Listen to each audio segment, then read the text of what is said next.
मेरे साथ इस समय बात करने के लिए मुजफ्फरनगर के सांसद हरिंदर मलिक जी हैं। सर, लोकसभा चुनाव नतीजा है, इसकी भी घटनाएं हुई लिंचिंग की, क्या कुछ कहना चाहते हैं देश में? देखिए, लोकसभा के चुनाव में जो प्रदेश की जनता ने आदरणीय अखिलेश यादव जी को और उनकी नीतियों को स्वीकार किया, उनके मुख्यमंत्री काल को याद करके लोगों ने वोट किया है। जहाँ तक ये लिंचिंग की घटना की बात है, जानबूझ करके कुछ लोग जो सत्तासीन हैं वो जानबूझ करके ऐसी घटनाओं को अमली पैदा करना चाहते हैं ताकि इन घटनाओं से कुछ संदेश दे सकें, जबकि मेंबर पार्लियामेंट का कानून व्यवस्था में कोई हाथ नहीं होता।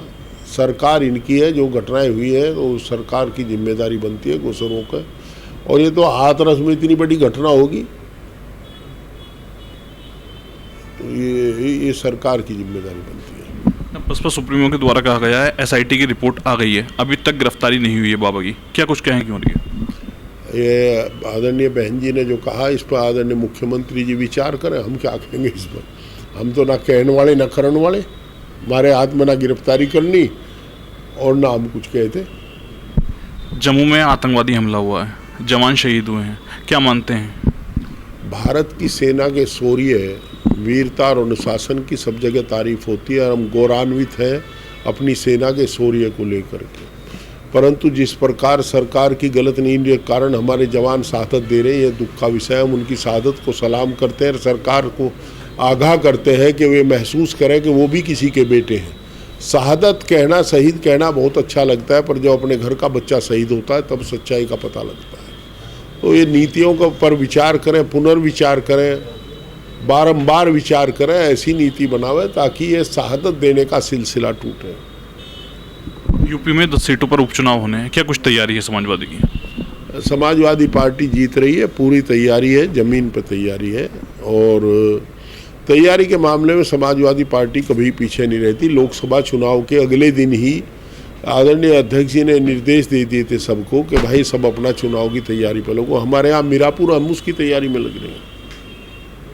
लखनऊ में बुलडोजर एक्शन हुआ है, उसके बाद अब मुरादाबाद में भी बुलडोजर की कार्रवाई होनी है। रामगंगा नदी के किनारे जो घर बने हुए हैं उन्हें शिफ्ट करने की बात प्रशासन के द्वारा कही जा रही है, क्या कुछ कहेंगे?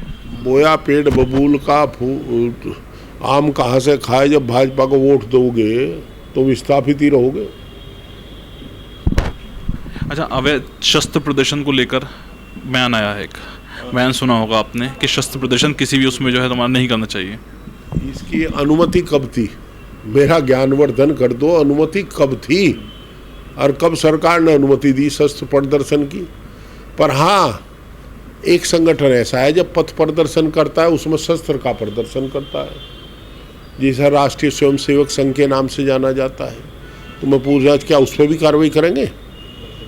मैं शस्त्र प्रदर्शन के स्वयं खिलाफ हूँ और मेरी जानकारी में कोई आरएसएस के अलावा और कोई संगठन, कोई धार्मिक उसमें शस्त्र प्रदर्शन नहीं होता। अब मैं हिंदू हूँ, हमारे यहाँ हिंदुओं में विजयदशमी के दिन शस्त्र पूजन होता है, प्रदर्शन नहीं होता। हम शस्त्र पूजते हैं। हम किसान हैं तो गोवर्धन के दिन पूजते हैं, 2 बार पूजते हैं, गोवर्धन के दिन और विजयदशमी के दिन। कुंदरकी के लिए क्या कुछ खास रहा? मुरादाबाद की विधानसभा है कुंदरकी, जिसमें उपचुनाव होना है। देखिए, हमारे जो स्थानीय साथी हैं, हमारे नेता हैं, वो उस पर गंभीरता से लगे हुए हैं और वही निर्णय लेंगे। उनकी अनुशंसा पर ही आदरणीय अध्यक्ष जी निर्णय लेंगे। मेरे साथ बात करने के लिए समाजवादी पार्टी के सांसद थे, जिनके द्वारा कई महत्वपूर्ण बिंदुओं पर चर्चा की गई है। शारिक सिद्दीकी, TV9 मुरादाबाद।